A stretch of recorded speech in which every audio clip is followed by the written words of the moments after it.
Remember the game Half-Life 2 Lost Coast? Well, I certainly don't.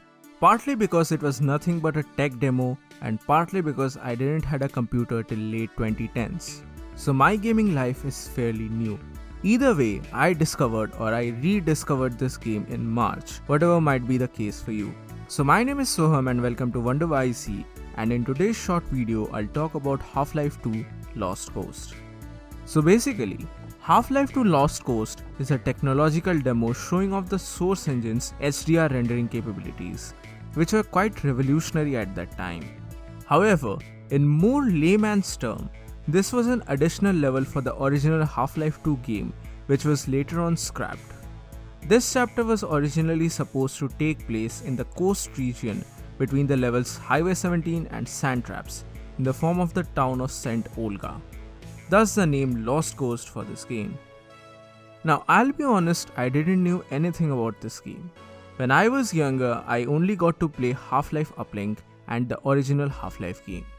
Half-Life 2 was not supported on my PC and I only played it a little on my friend's computer. So I had no idea that this extension game ever existed. So how did I came to know about this? Well, in the month of March, Steam had an amazing celebratory offer before the launch of Half-Life Alyx. Here, all previous Half-Life games were free to download. So obviously, like any sane person, I downloaded them all and had a good time during this lockdown. But among them, the only game that was unknown to me was definitely Half-Life 2 Lost Coast. For me, the premise of this story is quite bizarre and interesting at the very same time. I mean, Gordon Freeman just randomly appears in the middle of nowhere, totally outside City 17. The setting kind of freaked me out, to be honest, because it's quite different from the usual architecture that we had been habituated with up until that point. I mean, the choice for an Eastern Orthodox architectural style was quite unique nonetheless, and I'll come back to this in a moment. But the story basically follows Gordon Freeman as he finds himself near an abandoned looking group of decaying piers. He sees a church set up on the rocks that is overlooking the small town of St. Olga. Gordon is next approached by a fisherman who tells him that the Combine have made a base in that area. He doesn't exactly remember Gordon's full name, but he knows that Gordon can help in this situation. He lets Gordon through a gate and tells him to take out that gun. The story is relatively simple from there on.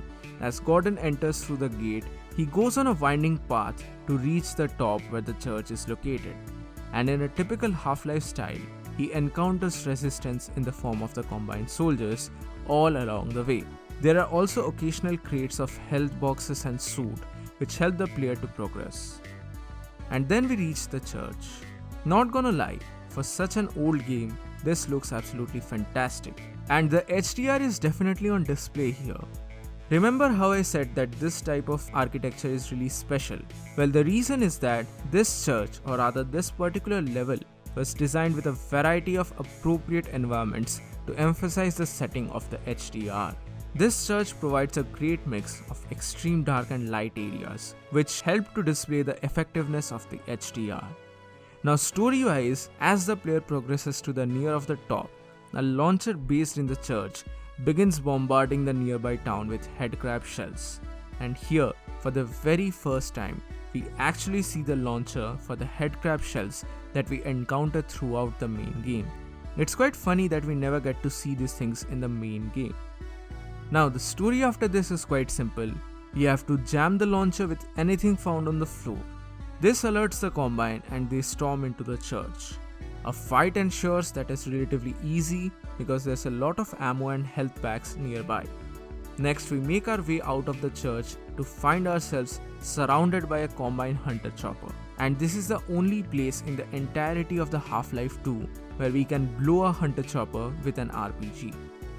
Now this is nothing extraordinary or out of the box, but it's a cool little detail nonetheless. Now after all this, we have finished our mission of disabling the headcrab shells launcher, so we head down to the fisherman. But just after meeting him, the screen fades to black as the fisherman comments that Gordon is getting fuzzy around the edges. That's basically the ending of this chapter. Now this is a fairly small level as I completed it in about 10 to 15 minutes.